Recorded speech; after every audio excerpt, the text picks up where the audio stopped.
Good morning.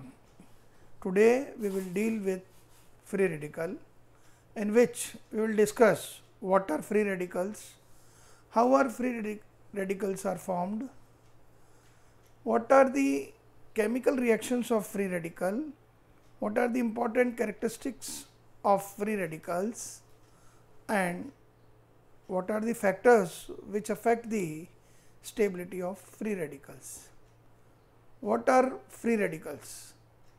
परमाणु या परमाणुओं का समूह जिस पर विषम या अयुग्मित इलेक्ट्रॉन हो उसे मुक्त मूलक कहते हैं. एटम और group of atoms which have odd or unpaired electrons are known as free radical. मुक्त मूलक अत्यधिक क्रियाशील और अल्पजीवी होते हैं. Free radicals are highly reactive and short lived, that is their lifespan is too short. These are the examples of free radical: methyl free radical, ethyl free radical, isopropyl free radical, tertiary butyl free radical, chlorine free radical, bromine free radical, benzyl free radical, and phenyl free radical. On the basis of odd electron present on type of carbon atom, free radicals have been divided into three parts. Primary free radical: here the odd electron is present on primary carbon atom, here the odd electron is present on secondary carbon atom. Isopropyl free radical: here the odd electron is present on tertiary carbon atom, this is tertiary butyl carbon atom. Formation of free radical: मुक्त मूलक सहसंयोजक बंध के समांशन से बनते हैं. Free radicals are formed by the homolysis of an covalent bond, and in homolysis the bonded electrons are equally divided among bonded atoms. समांशन में बंधित electron बंधित परमाणुओं के मध्य समान रूप से विभाजित हो जाते हैं. मुक्त मूलक का बनना निम्नलिखित कोड हेल्पर के द्वारा होता है. That is the formation of free radical is initiated by a code helper where H means heat, E means electricity, L means light, P means peroxide, and R means radical. Here is an example for the formation of free radical, that is chlorine molecule on exposure of UV light, it will lead to the formation of chlorine free radical. When tetraethyl lead is heated at 140 degrees Celsius, it leads to the formation of lead and ethyl free radical.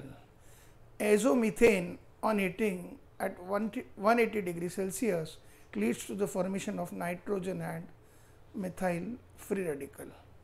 Important features of free radical: मुक्त मूलक सामान्यतः उदासीन और अत्यधिक अस्थायी होते हैं.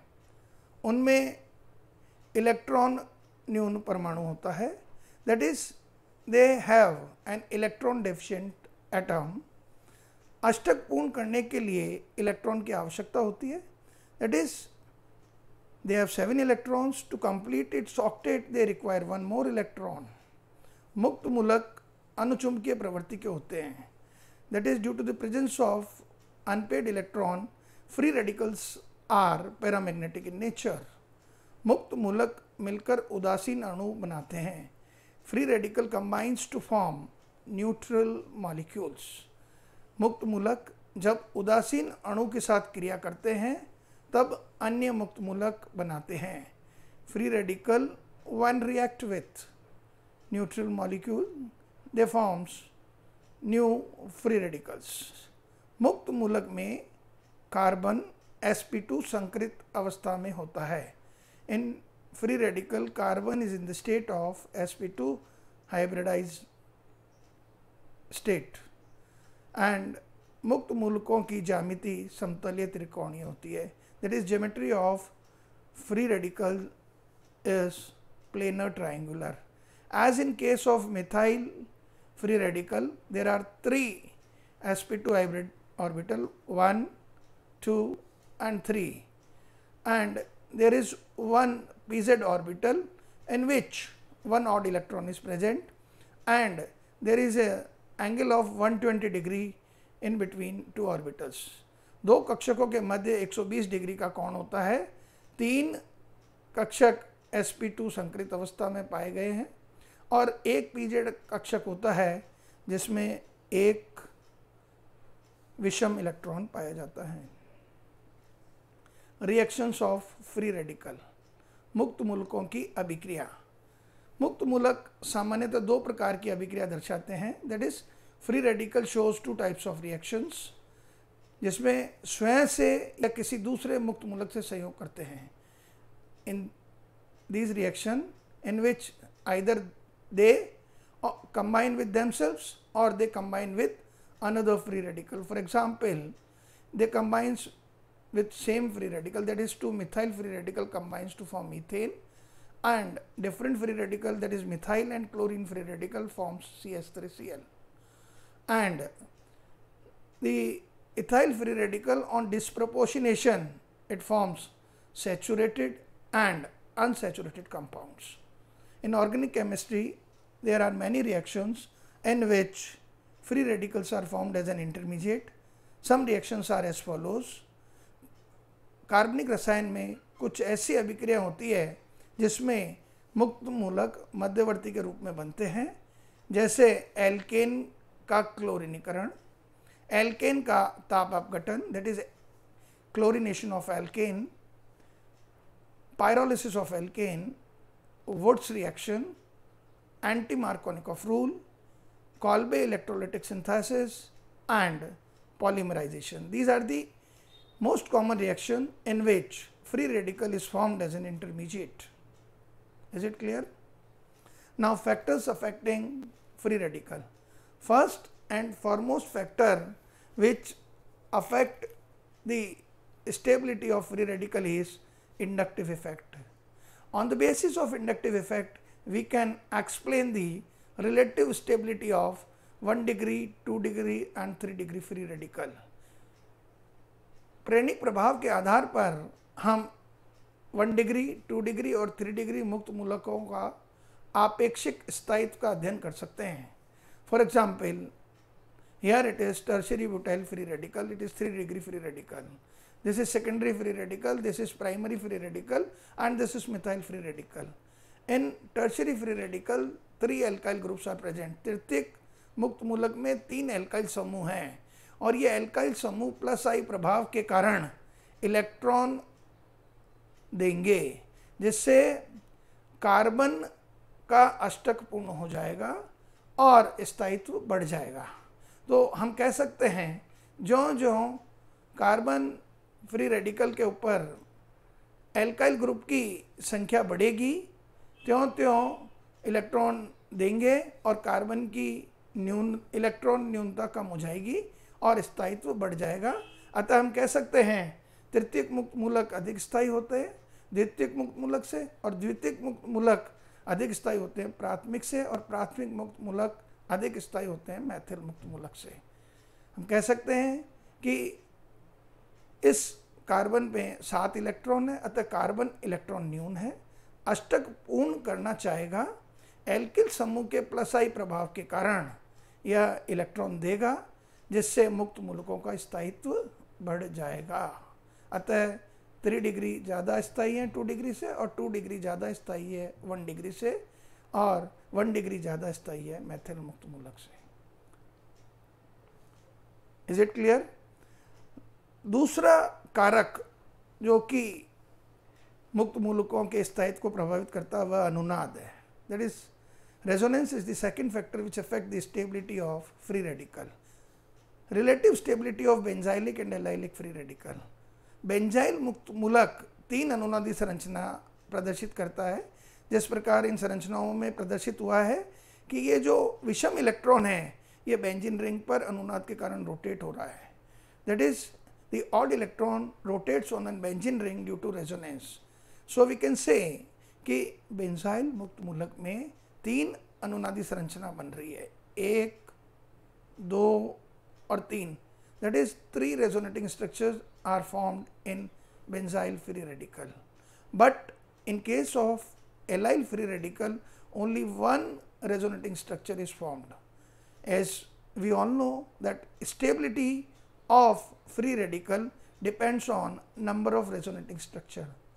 More the number of resonating structure, more will be the stable free radical. अतः बेंजिल मुक्त मूलक में 3 अनुनादी संरचना है, एलिल मुक्त मूलक में 1 अनुनादी संरचना है। अतः हम कह सकते हैं कि बेंजिल मुक्त मूलक एलिल मुक्त मूलक की अपेक्षा अधिक स्थायी होता है। ठीक है। Now relative stability of benzyl and their substituted free radical. Benzyl और उनके प्रतिस्थापी मुक्त मूलकों का अपेक्षित स्थायित्व का अध्ययन। उदाहरण के लिए संरचना 1 बेंजिल मुक्त मूलक है। संरचना 2 में बेंजिल मुक्त मूलक का एक हाइड्रोजन NO2 समूह द्वारा प्रतिस्थापित हो जाता है और NO2 के -I प्रभाव के कारण यह इलेक्ट्रॉन खींचेगा, जिससे यह कार्बन इलेक्ट्रॉन न्यून हो जाएगा और ये कार्बन जब इलेक्ट्रॉन न्यून हो जाएगा तो इसका स्थायित्व कम हो जाएगा। जबकि संरचना 3 में बेंजिल मुक्त मूलक का एक हाइड्रोजन मैथिल समूह द्वारा प्रतिस्थापित हो जाता है।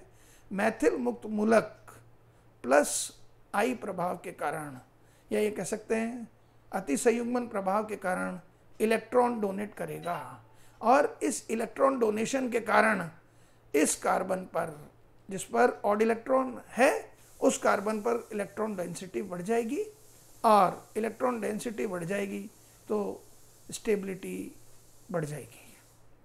संरचना 4 में बेंजिल मुक्त मूलक का हाइड्रोजन मैथॉक्सी समूह द्वारा प्रतिस्थापित होता है। मैथॉक्सी समूह +R प्रभाव दर्शाता है और +R प्रभाव +I प्रभाव के कंपैरिजन में अधिक प्रभावी होता है। तो +R प्रभाव अधिक प्रभावी है, अतः यह संरचना 3 की अपेक्षाकृत संरचना 4 में अधिक इलेक्ट्रॉन डोनेट करेगा, जिससे ऑड इलेक्ट्रॉन वाले कार्बन की इलेक्ट्रॉन न्यूनता और बढ़ जाएगी, इलेक्ट्रॉन डेंसिटी बढ़ जाएगी, जिससे उसका स्थायित्व बढ़ जाएगा। अतः हम कह सकते हैं संरचना 4 अधिक स्थायी है संरचना 3 से, संरचना 3 अधिक स्थायी है संरचना 1 से और संरचना 1 अधिक स्थायी है संरचना 2 से। Is it clear? विभिन्न मुक्त मूलकों के स्थायित्व का क्रम, that is stability of different free radical. Benzyl मुक्त मूलक अनुनाद के कारण सबसे ज़्यादा अनुनादी संरचना होती है, अतः बेंजिल मुक्त मूलक सबसे अधिक स्थायी होते हैं।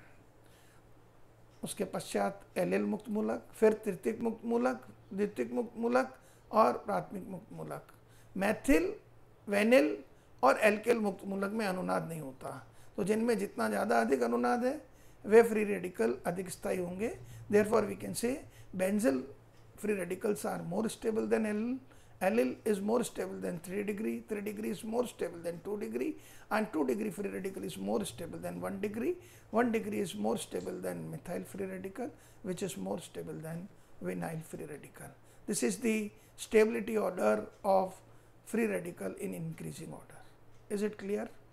Now, stability order of free radical molecule. There are 4 structures, that is structure number 1, 2, 3, 4. That is structure number 1. Here the odd electron is present on allylic carbon. Therefore, it is an allylic free radical. And structure number 2, the odd electron is present on secondary carbon atom. Therefore, it is secondary free radical. And structure number 3, the odd electron is also present on allylic carbon atom. Therefore, it is also allylic free radical. And structure number 4, the odd electron is present on vinylic position, therefore it is known as vinylic free radical. So from the above stability order, it is being clear that vinyl is the least stable free radical. Therefore we can write fourth structure number fourth is least stable among all these 4 molecules. Is it clear? Now, after vinyl, it is methyl 1 degree and 2 degree. Here it is 2 degree free radical. So, we can say after vinyl free radical, the structure number 2, that is which is having odd electron on secondary carbon atom, is stable. Now, then if we study structure number 1 and third, both are having allylic free radical. Both are having allylic free radical, but the structure number structure number first has 2 double bond. Structure number first has 2 double bond, and due to resonance, the structure number first is more stable than structure number 3. So, we can say structure number 1, that is allylic carbon atom, is most stable among all these 4 structures, and structure number 3 is more stable than structure number 2, which is more stable than structure number 4. So, this is all about what is free radicals, how free radicals are formed, what are the reactions of free radicals, what are the important characteristics of free radicals, and what are the factors which affect the stability of free radical. Thank you.